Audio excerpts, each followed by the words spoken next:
puerto, estás muerto dentro de tu puerto. Extremo de tráfico, acierto, yo remo con plan de inquieto. ¿Con quién concreto? Con bien acierto. Bueno, 5 de la tarde con 17 minutos en la ciudad de Luján y damos inicio entonces a nuestra columna de internacionales con el compañero José María Escobar desde Dnipropetrovsk, Ucrania, y en este caso con un invitado muy especial, un dirigente histórico de la política argentina, más precisamente de la lucha obrera, el señor Jorge Altamira. Así que de pie nosotros en el estudio, José María y Jorge, ¿cómo están? Hola, bueno. Un abrazo a todos ustedes, pero especialmente a José María, que está tan lejos, ¿no? Sí, así es, allá desde las frías estepas ucranianas, así que... No, allá están en verano, el que está en las frías estepas somos nosotros. Sí, bueno, es cierto, es válida la corrección. Hoy hicieron 33 grados acá. Quería enviar un saludo grande para Malena Firpo, para Lisandro Terrizano y por supuesto para vos también, Manuel Barbani. Y bueno, compartir este espacio en la radio con el compañero fundador del Partido Obrero, legislador en la ciudad de Buenos Aires, me acuerdo, que entre otras leyes logró junto a los trabajadores del subterráneo de Buenos Aires las 6 horas para el subte, y obligó en ese momento a las patronales a incorporar más de 300 nuevos trabajadores, nuevos puestos de trabajo en una primera etapa, ¿no? Jorge Altamira actualmente, además de un compañero, es candidato a diputado nacional por la provincia de Buenos Aires, por la lista de política obrera. Y bueno, saludar también, por supuesto, a Jorge. Sé que es una tarea enorme la que están llevando adelante. Y dejarlos por ahí con una pregunta, ¿no? Porque yo estoy un poco lejos. Pero, ¿qué es lo que se juega en estas elecciones, Jorge? Bueno, probablemente en una elección se jueguen muchas cosas, pero desde el punto de vista estrictamente de estas elecciones, lo que se juega es lo siguiente: el Congreso que va a salir de estas elecciones está encargado de votar el acuerdo con el FMI. Por primera vez en la Argentina, un Congreso va a recibir el acuerdo y por exigencia del FMI, que quiere tener el voto de todos los legisladores en ese acuerdo y no solo el del Poder Ejecutivo. Es decir, que quiere las máximas garantías. Y la población ignora este hecho. La población ignora que este Congreso va a tener que votar el acuerdo al cual van a llegar el Gobierno Nacional y el FMI con posterioridad a las elecciones, como se anunció. Esto es esencialmente lo que se juega. Porque los otros temas que se juegan no van a ser resueltos por el Congreso ni van a pasar por el Congreso, que son los aumentos de salarios, la lucha por el empleo y los aumentos jubilatorios. Eso va a ser una lucha de masas. Solamente una lucha de esas características puede imponerle a gobiernos que van a seguir una política de ajuste, que ya la están desarrollando contra los trabajadores. Solo una lucha de masas puede torcerles el brazo. No va a ser un debate parlamentario que los haga cambiar. Claro. ¿Se puede, Jorge, de todas formas, desde el Parlamento también sumar y apoyar ese tipo de luchas que se darán en este tiempo que viene? Esencialmente. Creo que has tocado un tema muy importante. ¿Por qué? Porque se ha inculcado en la gente la idea de que el Congreso de la Nación es una especie de oficina legislativa. Es decir, que así como están las curtiembres con el cuero, el Congreso hace leyes. Y se ha perdido, no es casual, la idea de que el Parlamento es la tribuna política del país, donde se debaten las grandes cuestiones nacionales y se fijan directivas y orientaciones, no solamente un ámbito legislativo. Tan importante es esta distinción que hago, que en numerosas ocasiones nosotros, legisladores del Partido Obrero, hemos asistido a que se nos pidió la expulsión de las legislaturas por participar en manifestaciones populares, en huelgas, en ir a una fábrica ocupada, con el argumento, pueden buscarlo en las actas de sesiones con el argumento de que un legislador trabaja dentro del edificio del Parlamento. No tiene nada que hacer dentro de una manifestación popular, cuando el origen del Parlamento en las grandes revoluciones de los siglos XVII, XVIII, XIX, era precisamente que fue el canal de esas revoluciones y el canal que transformó el mundo en esas épocas. Entonces, en esa lucha popular de masas, nosotros vamos a intervenir efectivamente con planteamientos políticos, y ya, por de pronto, uno, que es el de acabar con este régimen político y este poder judicial y todos estos legisladores que prometen una cosa y cuando se lo vota hacen otra, y convocar una asamblea constituyente que modifique toda la estructura política del país, con la revocabilidad de los legisladores por pedido popular, y también que el Poder Judicial, por ejemplo, deje de ser un poder político. El administrador de justicia no puede ser el órgano supervisor con poder de veto de las decisiones que toma la soberanía popular a través del Parlamento. ¿Cómo lograr esto que vos planteás, Jorge, y qué tan difícil puede resultar? No, es verdad, estoy totalmente de acuerdo que es difícil, es ambicioso y todo lo demás, pero de algún modo el propio régimen te lo prepara. Por ejemplo, vos fíjate ahora, Alberto Fernández dice, bueno, a los jueces hay que elegirlo por 10 años, ¿no es cierto? Sí. No cambia gran cosa, pero ya se armó un quilombo total. ¿Por qué plantea eso? Porque él se da cuenta de que esto no funciona. Él se da cuenta de que la justicia tira para donde conviene y que no va para ningún lado.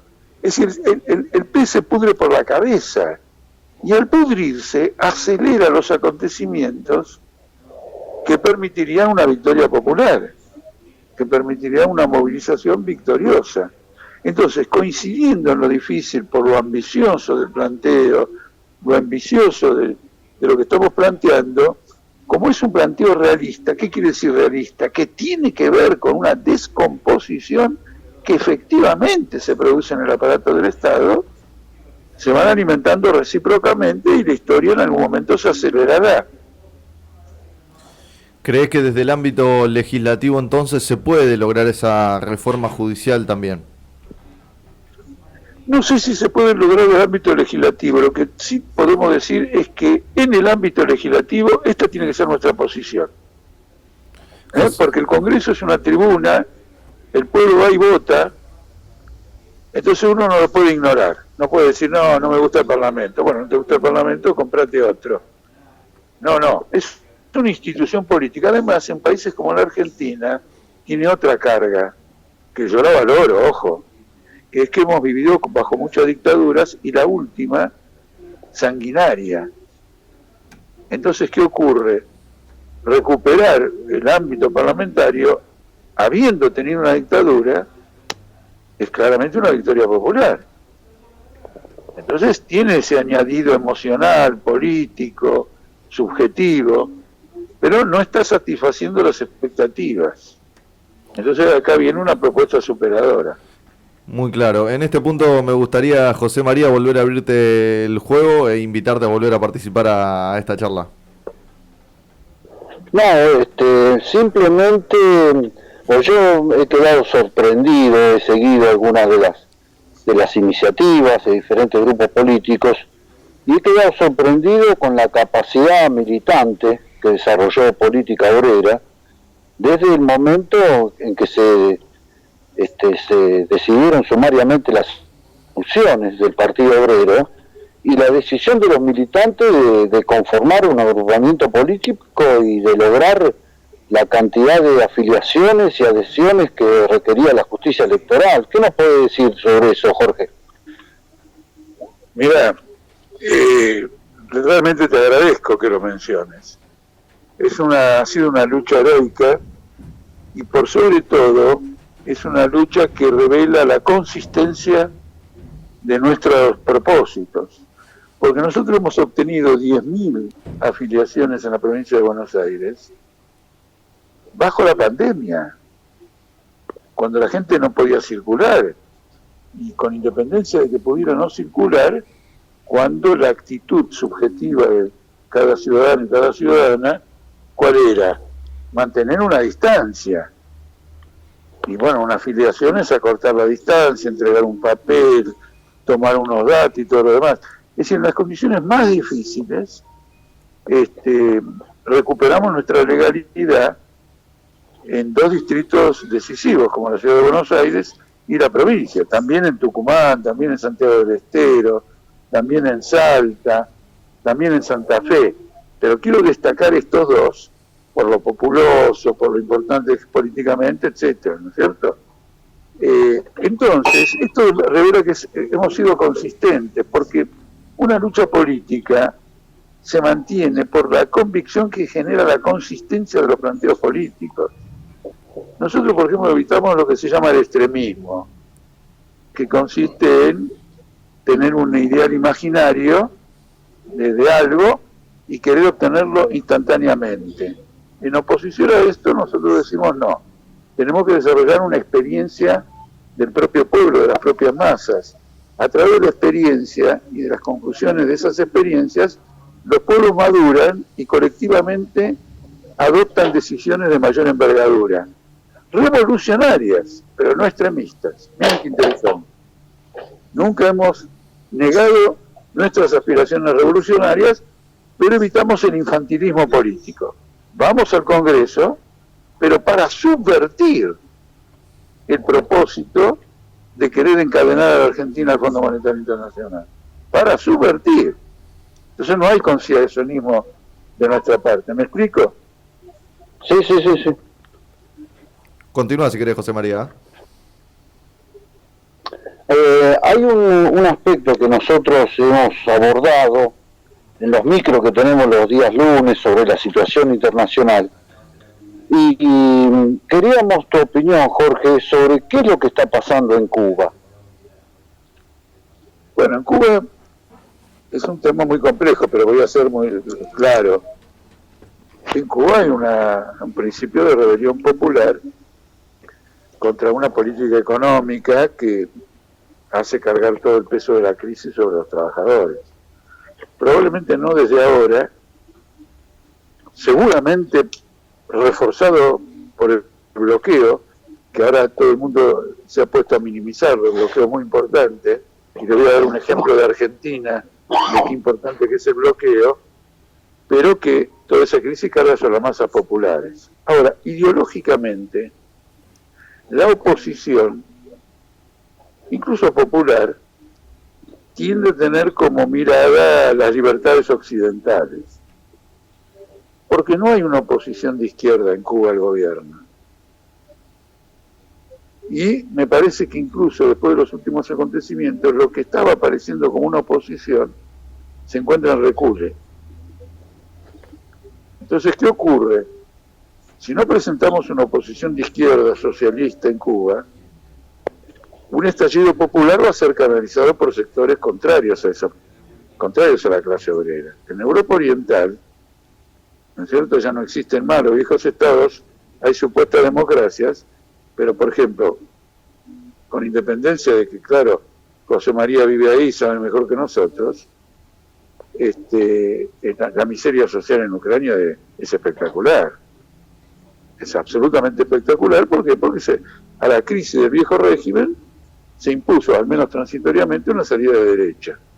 Entonces lo que nosotros estamos planteando es que en Cuba hay que construir una oposición socialista al castrismo, porque se ha transformado en una fuerza conservadora, una fuerza burocrática y una fuerza que está buscando una salida a la crisis económica también con métodos capitalistas, no tan violentos como los de Trump, obviamente, pero también, y en esa medida favoreciendo tendencias que nacen en Estados Unidos a favor de esto. El bloqueo es brutal contra Cuba. Y por lo tanto, en medio de la crisis, nosotros nos sumamos a todos los que reclaman el fin de ese bloqueo. Les voy a dar un ejemplo. Argentina le compra gas a Bolivia. Y como no tiene reservas monetarias para pagarle, el gobierno de Macri decidió pagarle a Bolivia el gas vendiéndole aviones Pucará. Algo que los bolivianos necesitan porque tienen muchos incendios forestales y en zonas agrarias.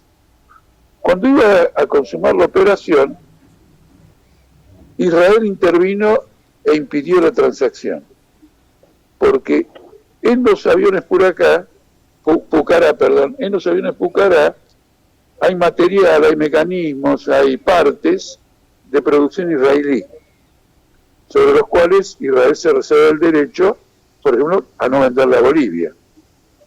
Y Argentina no pudo vender los Pucará. ¿Ustedes se imaginan todo eso a la escala de un bloqueo general en Cuba? ¿Se imaginan? Es absolutamente brutal. Ahora, eso no quita que la crisis lo están pagando los trabajadores. Y por lo tanto que es necesario una oposición de izquierda que va a ser combatida. Además, mucha gente que estuvo en la calle en esos días es gente comunista. Sí, me consta. Bueno, entonces quiere decir que hay elementos reales para suponer que un trabajo firme de una oposición de izquierda al régimen cubano va a encontrar, al menos en una vanguardia, un apoyo a la población. Ese es el planteamiento que tenemos como política obrera.